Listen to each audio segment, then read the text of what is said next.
True. So we can't, you can get all the staff in the world, but if you don't have somebody to run the camp, you're not going to have a camp. And we're not going to spend a lot of time after the first of the year worrying about that. So it's kind of going to be, where are we at? Where do we think we're going to be in the spring based on what we know today? And then we would have to make some decisions or go to the board and say, here's where we're at. What would you like to do, board? Based on where we're at today. So just some things to think about now, and that's all I've got on for the goals this year. So as we look forward, what do I have left that I want to get done? I want to identify some committee leads for some of these goals, people that are willing to say, yes, I can take the lead on helping you work that through.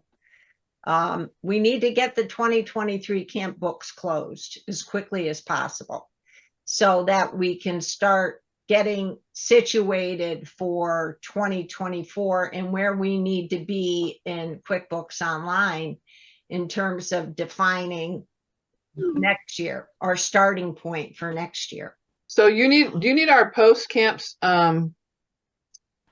report or whatever? Are we going to do one like last year? I know so I haven't seen anything come from National yet. So it did come. Okay, I didn't realize it was a national thing. Okay. That says that here's a different report, that we want something different. So I'm assuming it's going to be the same, and I'll send that out probably. I mean, do we need one for the state? I was thinking it was a state report. No, it's not a state report. Okay. I mean, most of the stuff that we need, there's going to be some things that I would like, here's something that Sandy and I talked about. And it had to do a little bit with your accident, Diane. We're having of course about we don't really have an accident report. Yeah. We have a couple of different documents that maybe are kind of incident reports, but most of them have to do with discipline and having to do with what happened because I sent this camper home, kind of a thing.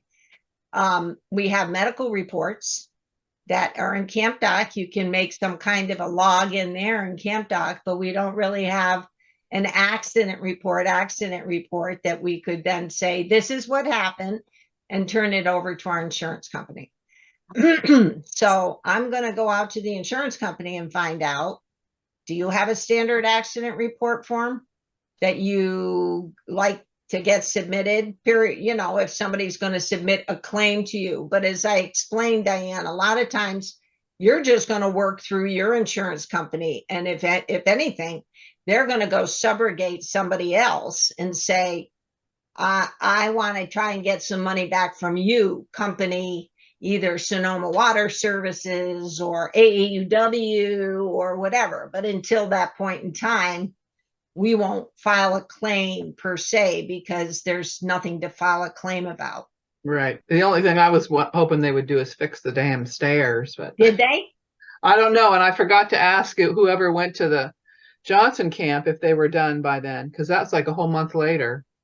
I'll have to follow up on that. Yeah, that just seems a little, Kathy and I were talking about that, from a company perspective. My company wouldn't have tolerated something like that if that had happened on my property. Yeah, right. We would have been filing here's exactly what happened as quickly as possible, so that there was no question about whatever, if we were safe or unsafe. I guess because they're unsafe, they don't want to report it. Yeah. It's like the Public Utilities Commission will be all over them. Yeah. Something hard to believe. So, but in any case, we do want to try and get the 2023 camp books closed as quickly as we can, so that we can, because a lot of branches are sending you money now for next year, not for this year. And so the sooner that we can out and figure out that these are funds that are to be applied to next year, to camperships for next year, commitments for next year, that the sooner we can identify what those are, the better. And the last thing is the meetings. So right now we're meeting Monday nights typically every second Monday of the month is what we had picked. Is there a different Monday or a different date completely that works, that somebody just is never going to be able to make a Monday meeting? Mondays suck pretty much for me, but you know, when you're retired, I will say, when you're retired, not every day is kind of the same, but because I'm still working with people who aren't retired, they have to, it seems like Monday night is the night that they want to always meet. And I'm like, okay, great. Something to look forward to after the weekend. Then we'll probably continue with the second Monday of the month. And some of those may be preempted, but I'll try and let you know ahead of time which ones get preempted by something else. I think the other thing we want to talk about is last year, and I thought, I was looking back through my feedback, I thought most everybody liked the fact that we did the annual meeting via Zoom. We're going to do it again this year via Zoom because I'm not doing anything in person this year. If I can help it for a little while anyway, for the rest of the next couple months. And so last year we had, I want to say we did a total of 4 to 6 hours worth of meetings, which is about all the time that we normally end up doing if we get together in person as part of the annual meeting. So if nobody else has any real issues with that, we'll try and set something up again to do something similar. Try and keep it to about an hour a piece for the meetings, not have it drag out too much, and try and chunk it a little bit like we did the last time into talking about different pieces. So, we'll talk about finance, and we'll talk about what's going to be happening in 2024. And, rather than spending a lot of time now talking about what happened this past year, I want to talk about what are we going to be focused on in 2024 to make things better. Does anybody have any issues with, I guess one of the things, I'll send you out I'm just envisioning a doodle poll kind of thing, but it'd be crazy trying to schedule out 4 meetings in a doodle poll. So what I'll do is send out a suggested time or times and see if people can make it. Make sure that we can have enough people make it to those meetings. They will be recorded. So, but I do not plan to take minutes at that annual meeting. And we'll go from there. Okay, that's all I have for tonight. What does everybody else have? I just had a question from the Antelope Valley branch. They had their meeting with the girls coming back from Tech Trek.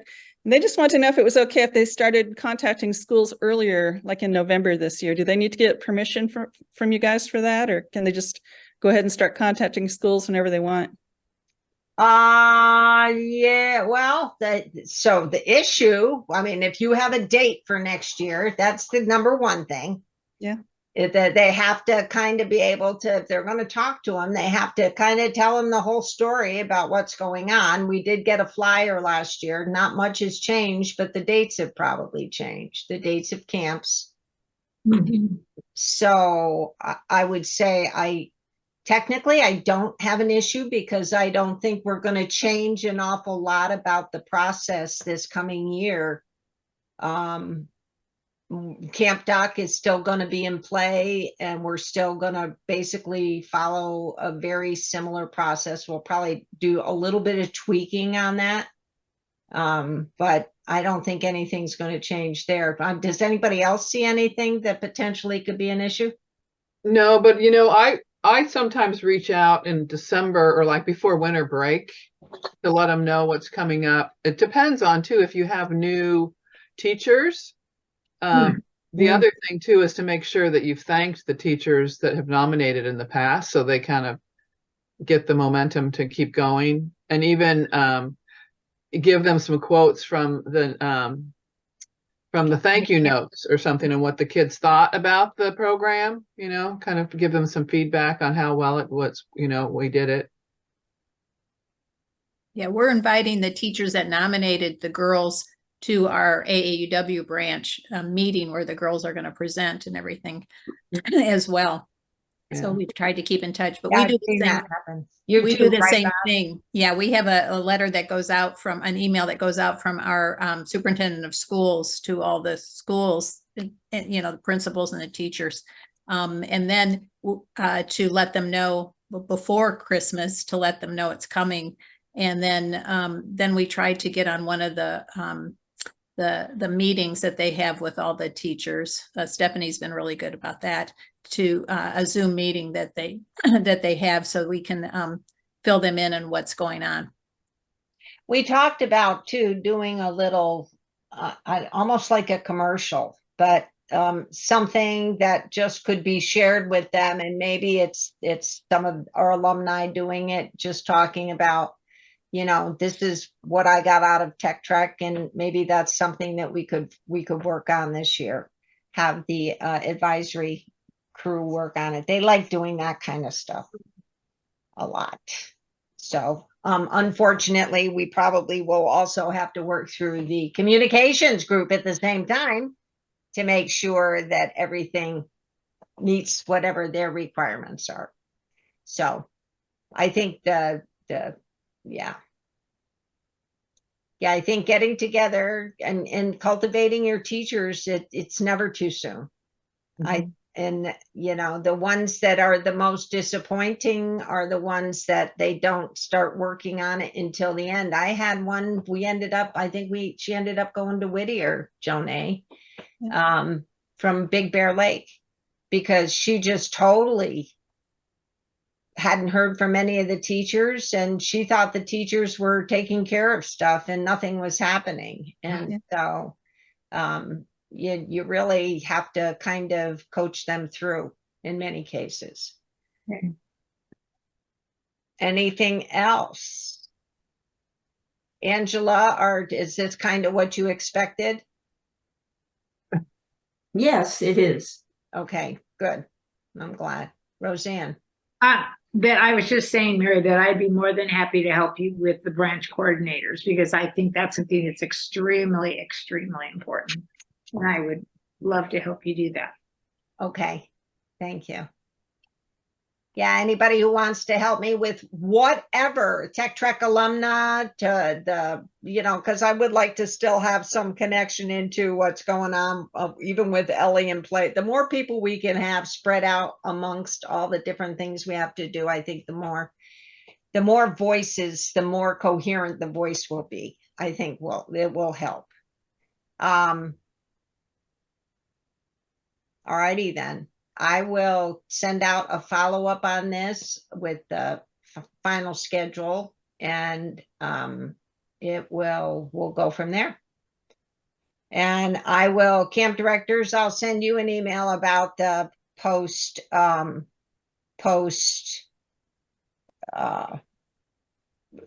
report, the end of camp report and what's going to be required. But I'm pretty sure it'll be the same report we normally have, other than the fact that you won't have to pull together how many campers in that, because we'll pull it right out of Camp Doc. So I wouldn't worry about anything that has to do with the numbers. We'll pull that out of Camp Doc, and you just talk about, the activities that you did. And one of the things that I would like to see is that from everybody is, and you don't have to send it to me, you can upload it into your camp folder, is a schedule, an actual laid out schedule of your camp, because that really is going to end up being helpful with helping us explain, and helping, if we need to ever explain to an auditor what we do. And there is always that potential. They are getting more and more fussy about what's going on in 501c3s.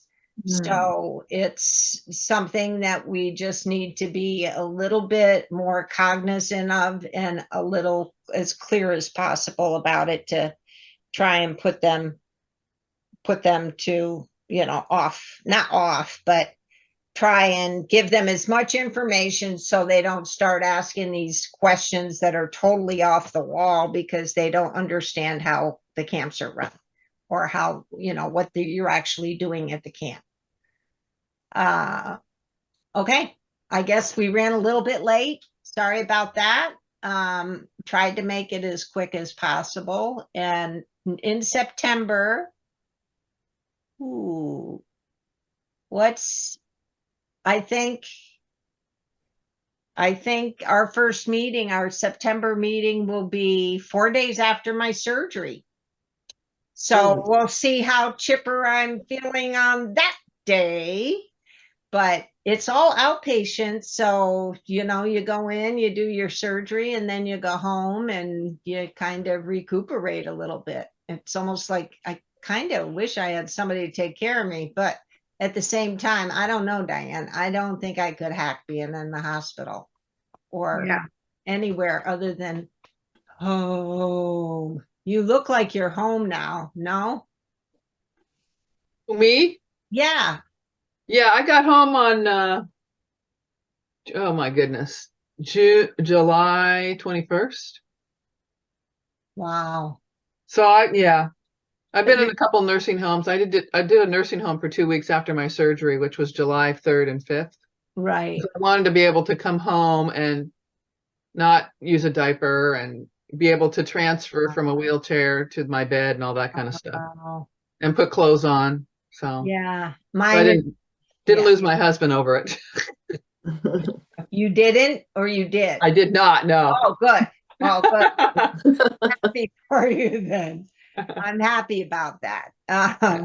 Yeah. So yes, no, Yeah, I'm in my 8th week now since surgery. So I have an appointment tomorrow that's going to let me know when I can walk again. But oh, wow. How's your shoulder feeling? actually, my shoulder's doing well. I was able to write some thank you notes with my left hand. I'm starting to eat with my left hand again. So it's working. Cool. Yeah. And nobody told you it was payment for you being a lefty? I know. Yeah. Well, the OT is a left-handed person too. And so she's always like, okay, time to use that hand, That's funny. That's funny. Okay. All right, folks. Thank you very much. And we'll talk soon.